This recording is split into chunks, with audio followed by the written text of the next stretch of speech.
आज हम लोग इम्पोर्टेंट क्वेश्चन की प्रैक्टिस करने वाले हैं। जो स्टूडेंट शुरू से अंत तक जुड़े रहेंगे उनकी तैयारी और मजबूत होगी।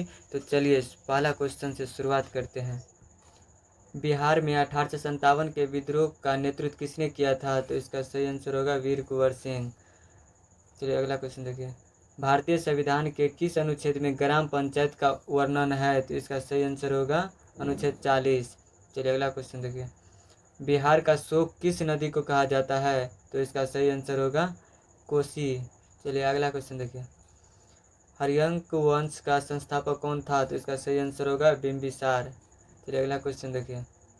क्षेत्रफल की दृष्टि से भारत का सबसे बड़ा राज्य कौन सा है? तो इसका सही आंसर होगा राजस्थान। चलिए अगला क्वेश्चन देखिए। भारत का मानक समय किस शहर से होकर गुजरता है? तो इसका सही आंसर होगा मिर्ज़ापुर। चलिए अगला क्वेश्चन देखिए। विटामिन सी की कमी से कौन सी बीमारी होती है? तो इसका सही आंसर होगा स्कर्वी। चलिए अगला क्वेश्चन देखिए। नीति आयोग की स्थापना किस वर्ष हुई थी? तो इसका सही आंसर होगा 2015। चलिए अगला क्वेश्चन देखिए। करो या मरो का नारा गांधी जी ने किस आंदोलन में दिया था? तो इसका सही आंसर होगा भारत छोड़ो आंदोलन।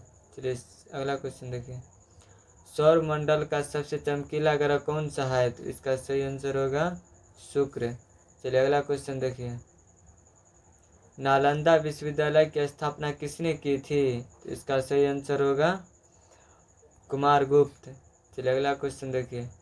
राज्यसभा के सदस्यों का कार्यकाल कितने वर्ष का होता है? तो इसका सही आंसर होगा 6 वर्ष।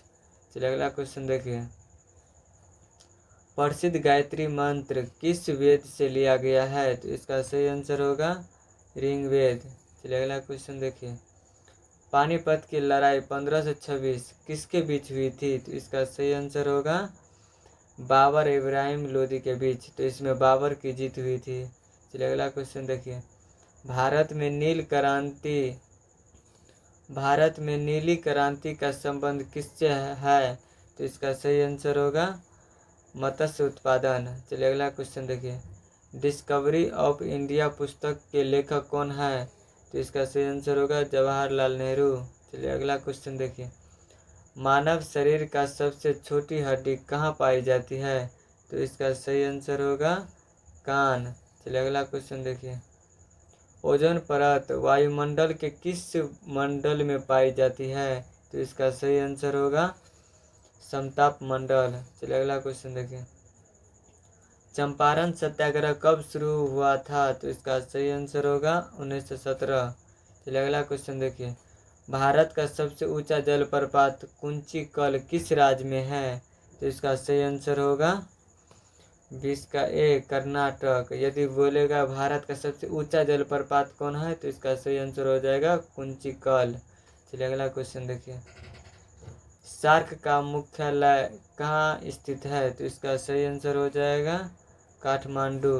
चलिए अगला क्वेश्चन देखिए।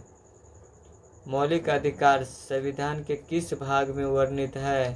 तो इसका सही आंसर हो जाएगा भाग 2। चलिए अगला क्वेश्चन देखिए। विश्व का सबसे बड़ा महासागर कौन सा है? तो इसका सही आंसर हो जाएगा प्रशांत महासागर। चलिए अगला क्वेश्चन देखिए। लोकनायक के नाम से किसे जाना जाता है? तो इसका राइट आंसर होगा जयप्रकाश नारायण। प्रकाश वर्ष किसका मात्रक है? तो इसका सही आंसर हो जाएगा दूरी। चलिए अगला क्वेश्चन देखिए। ककोलत जलप्रपात बिहार के किस जिले में स्थित है? तो इसका सही आंसर हो जाएगा नवादा। चलिए अगला क्वेश्चन देखिए। भारतीय संविधान सभा के अस्थायी अध्यक्ष कौन थे? तो इसका सही आंसर हो जाएगा डॉक्टर राजेंद्र प्रसाद। चलिए अगला क्वेश्चन देखिए। वंदे मातरम गीत किस उपन्यास से लिया गया है? तो इसका सही आंसर हो जाएगा आनंद मठ से, जो लिखा था बंकिम चंद्र चटर्जी। चलिए अगला क्वेश्चन देखिए। सिखों के 10वें गुरु गुरु गोविंद सिंह का जन्म कहाँ हुआ था? तो इसका सही आंसर हो जाएगा पटना साहिब में। चलिए अगला क्वेश्चन देखिए। वायुमंडल में नाइट्रोजन का प्रतिशत कितना है? तो इसका सही आंसर हो जाएगा 78%। चलिए अगला क्वेश्चन देखिए। काली मिट्टी किस फसल के लिए सर्वाधिक उपयुक्त है? तो इसका सही आंसर हो जाएगा कपास के लिए। चलिए अगला क्वेश्चन देखिए, योजना आयोग को समाप्त कर किस वर्ष नीति आयोग बना? तो इसका सही आंसर हो जाएगा 32 का बी। चलिए अगला क्वेश्चन देखिए, भारत की पहली महिला राज्यपाल कौन थी? तो इसका सही आंसर हो जाएगा सरोजिनी नायडू।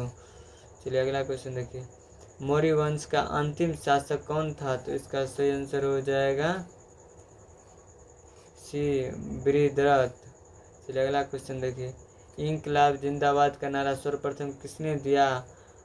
तो इसका सही आंसर हो जाएगा भगत सिंह। चलिए अगला क्वेश्चन देखिए, बिहार का राजकीय वृक्ष क्या है? तो इसका सही आंसर हो जाएगा पीपल।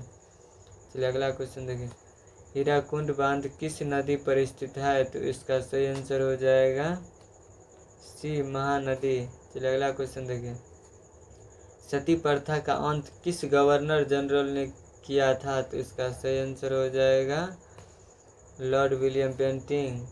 चलिए अगला क्वेश्चन देखिए, संविधान के किस अनुच्छेद को हृदय और आत्मा कहा गया है? तो इसका सही आंसर हो जाएगा अनुच्छेद 32। चलिए अगला क्वेश्चन देखिए, भाखरा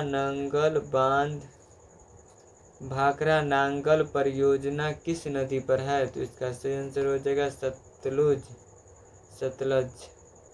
यदि यह पूछेगा भारत का सबसे बड़ा बांध कौन है? तो भाखरा नांगल बांध ही है। चलिए अगला क्वेश्चन देखिए, अंतर्राष्ट्रीय महिला दिवस कब मनाया जाता है? तो इसका सही आंसर होगा 8 मार्च। चलिए अगला क्वेश्चन देखिए, बिहार में कुल कितने जिले हैं? तो इसका सही आंसर हो जाएगा 38। चलिए अगला क्वेश्चन देखिए, जैन धर्म के 24वें तीर्थकर कौन थे? तो इसका सही आंसर हो जाएगा महावीर स्वामी। चलिए अगला क्वेश्चन देखिए, ग्रैंड ट्रंक रोड किसने बनवाया था? तो इसका सही आंसर हो जाएगा शेरशाह सूरी। चलिए अगला क्वेश्चन देखिए, राज्यसभा में राष्ट्रपति द्वारा कितने सदस्य मनोनीत किए जाते हैं? तो इसका सही आंसर हो जाएगा 12। चलिए अगला क्वेश्चन देखिए, काजीरंगा राष्ट्रीय उद्यान किसके लिए प्रसिद्ध है? तो इसका सही आंसर हो जाएगा एक सींग वाला गेंडा। चलिए अगला क्वेश्चन देखिए, आर्य समाज की स्थापना किसने की थी? तो इसका सही आंसर हो जाएगा स्वामी दयानंद सरस्वती। चलिए अगला क्वेश्चन देखिए, सौरमंडल का सबसे छोटा ग्रह कौन सा है? तो इसका सही आंसर हो जाएगा बुध। चलिए अगला क्वेश्चन देखिए, बंगाल का विभाजन किस वर्ष हुआ था? तो इसका सही आंसर हो जाएगा ए। चलिए अगला क्वेश्चन देखिए और अंतिम क्वेश्चन, भारत छोड़ो आंदोलन के समय भारत का वायसराय कौन था? तो इसका सही आंसर हो जाएगा लॉर्ड लिनलिथगो। आज का प्रैक्टिस सीजन यही समाप्त होता है। अगर आप चाहते हैं कि ऐसे ही इम्पोर्टेंट क्वेश्चन का प्रैक्टिस सीट से रोज़ मिलते रहे तो हमारे चैनल को सब्सक्राइब कर लीजिए और बेल नोटिफिकेशन को ऑन कर लीजिए ताकि हर नई वीडियो और लाइव क्लास सबसे पहले आप तक पहुँचे। धन्यवाद, मिलते हैं अगली प्रैक्टिस सीजन में।